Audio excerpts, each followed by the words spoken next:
So here we are, long awaited part 3 of the Harris Pinto. I know I've skipped some of the dismantling process, probably some bits of it I'll catch up on the way through. But here we are, block, fresh back from the machine shop. It's had liners fitted. I'm going to zoom you in a moment and you'll just about be able to see the liners in the top face.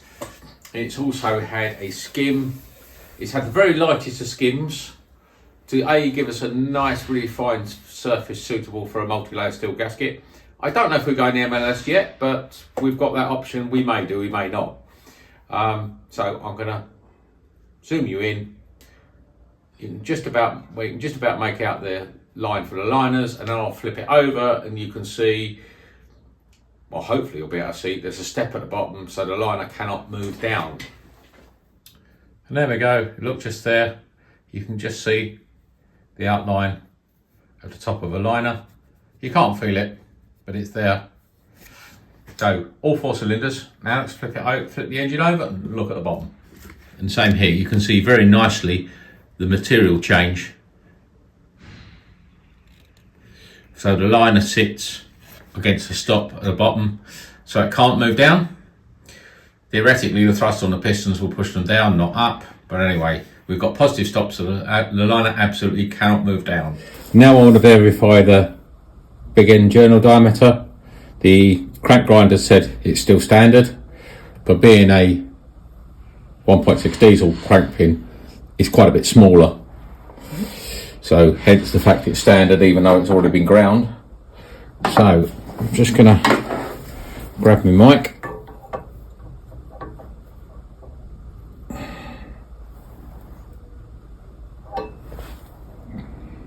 And we've got, let's focus in on it. The focus. We've got 45.5, 45.96, almost. Let's just see what the book says.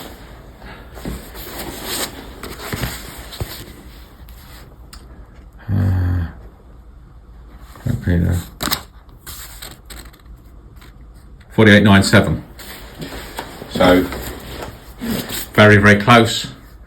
The fact that that's showing us a fraction off the book size, I'm not bothered, because ultimately it's down to what the bearing clearance measures when it's assembled. But we know that is a standard bearing. Right, just better check the mains.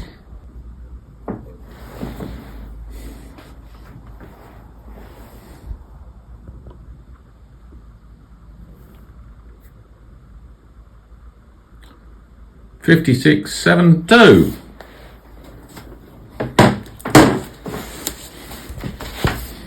And where's our book?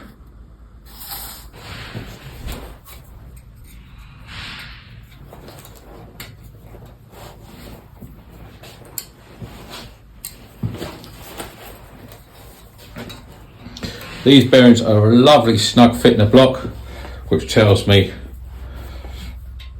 the block's not previously line honed or bored and has oversized journals. Right, here we are. I bolted the mains down, torqued them up, checked for end flow. I've shown this a million times, I don't need to again, but I've seen much stress that it turns easily. You should be able to turn a crank with very little effort. Little finger should be strong enough, or even if you've got reasonable grip, thumb and forefinger, you should be able to turn the crank. If you can't, there's something wrong. You need to go back, check the bearing sizes, check the bearing clearances, check for dirt or something under a bearing. If you can't turn it quite easily like that with a little finger, there's something wrong. So, moving on, con rods. These are the original Harris supplied, fitted, modified 16 diesel con rods. We've had them resized so they got a proper grip on the bearing, but I also had a new small end bushes fitted because they were worn. Now, why were they worn? Well, they might have been worn because they just wore out. However, if I show you a new piston, you can see it in the middle. just there, is a little, should we call it tip? And the piston that was in the engine has been modified and it's had material removed here. Now this is not a bad thing because it lightens what is actually a heavy piston. However, when you look at the small end and realise the only lubrication it gets is drip fed through the top, suddenly that little tip there, which sits right above it and will collect oil and drip oil in the hole, probably has something to do with the wear. So I'm not going to mill a slot in these, but what I am going to do is do a little modification to the rods. All right, our notch is quite easy to do. As it happens, if we use this BMW rod as an example, my round file is a perfect fit. We put the notch off to one side so that it hopefully sprays all up alongside the pin and then down rather than at the bottom of the pin. So we go off to one side.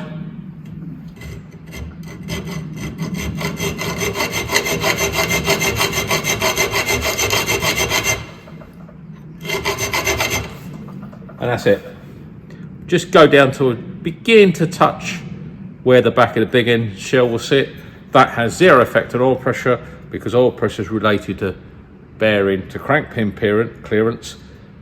It's not related to clearance between the side of the rod and the crank pin. I'm going to flip it over, do the other side.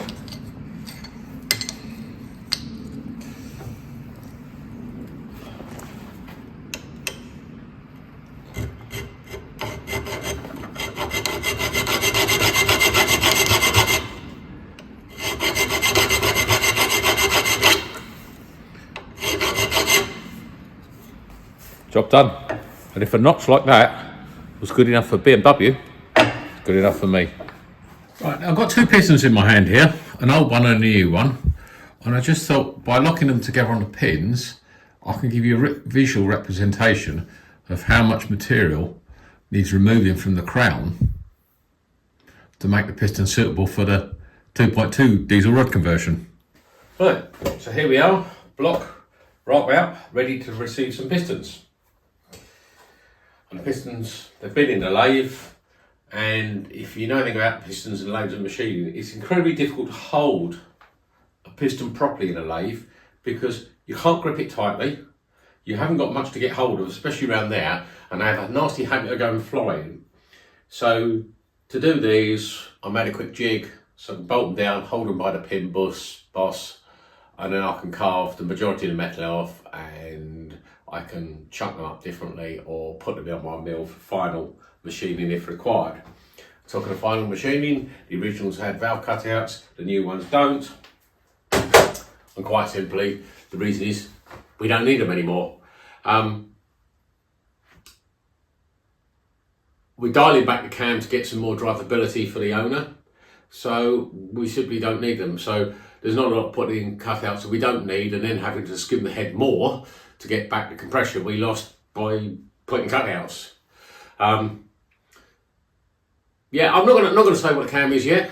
However, I did run it up last week in an engine and I saw 184 horsepower on a poorer off-the-shelf exhaust manifold and smaller carbs than we've got here. So to be honest, I think the top end horsepower is going to be plenty enough for the client. And actually that engine was 2.1 anyway, so the engine was smaller.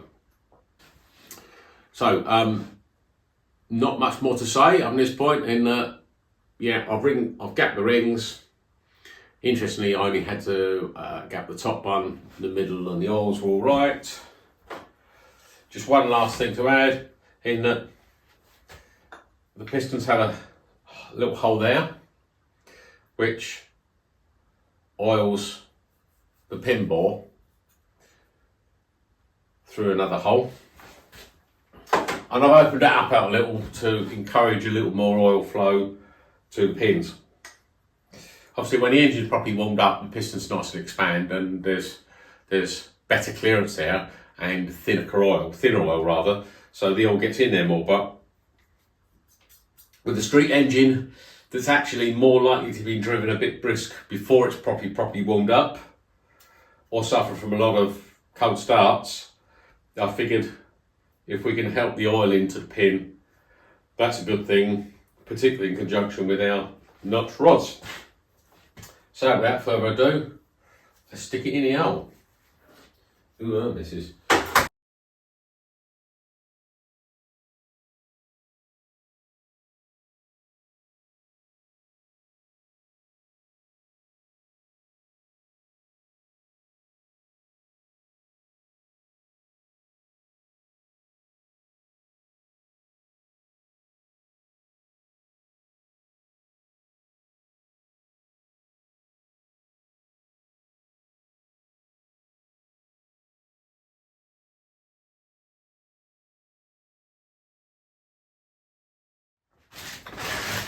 So where we are now, pistons installed, and I just want to do a quick height check. So I'm going to pop the gauge over the bore.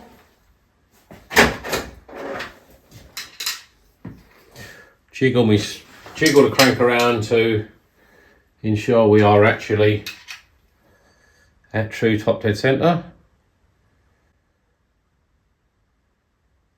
Up there. Now I'm just going to slide my gauge backwards and forwards. It's already on 0, so we count it backwards. That's just under 18 thou. We're 18 thou down the hole, which is somewhat unfashionable. But then there's a very good reason for that. Because this engine used to have way over 12:1 compression, and we now only need kind of 11, we've got to reduce the compression ratio somewhere, and there isn't enough material in the chamber of the head that we can safely do it on the head.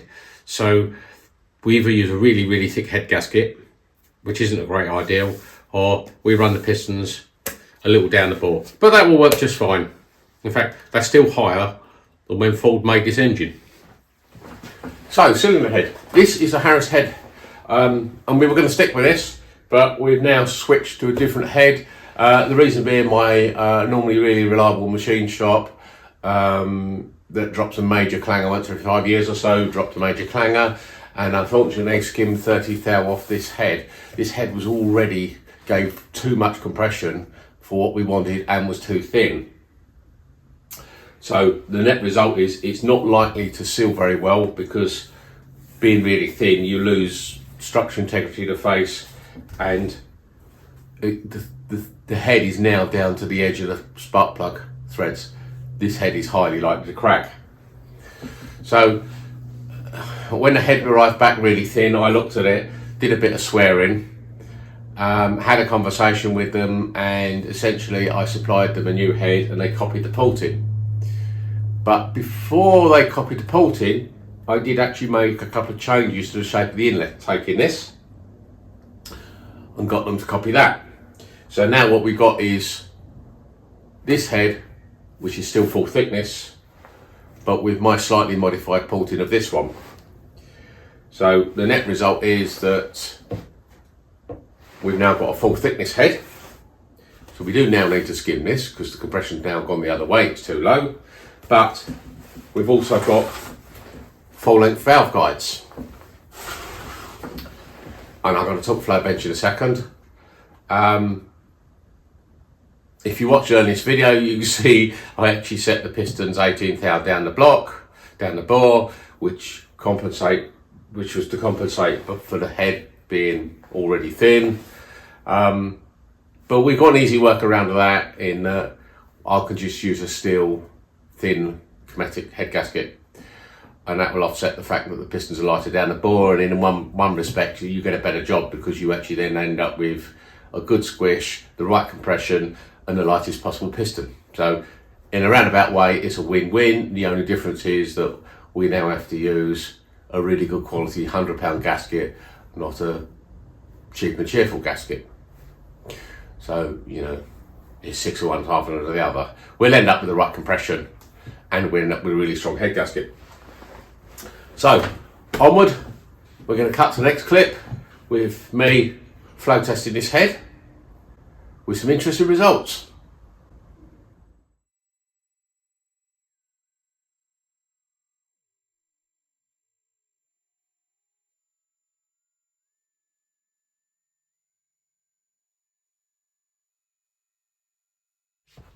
Right, so where are we on that head, the modified one? The graph next to me, pretty favourably actually.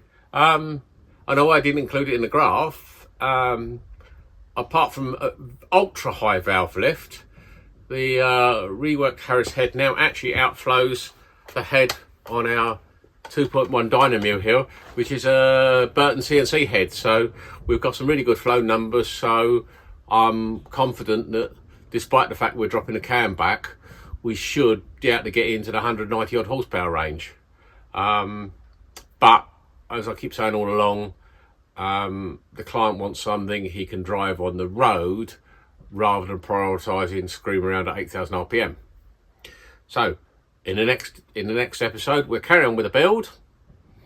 We might see it running, we might not. Depends how well I get on. But anyway, as always, if you like this, you want to help me bring more, like, share, subscribe, ring the bell. It really helps. And I'll catch you on the flip side. See you later, guys.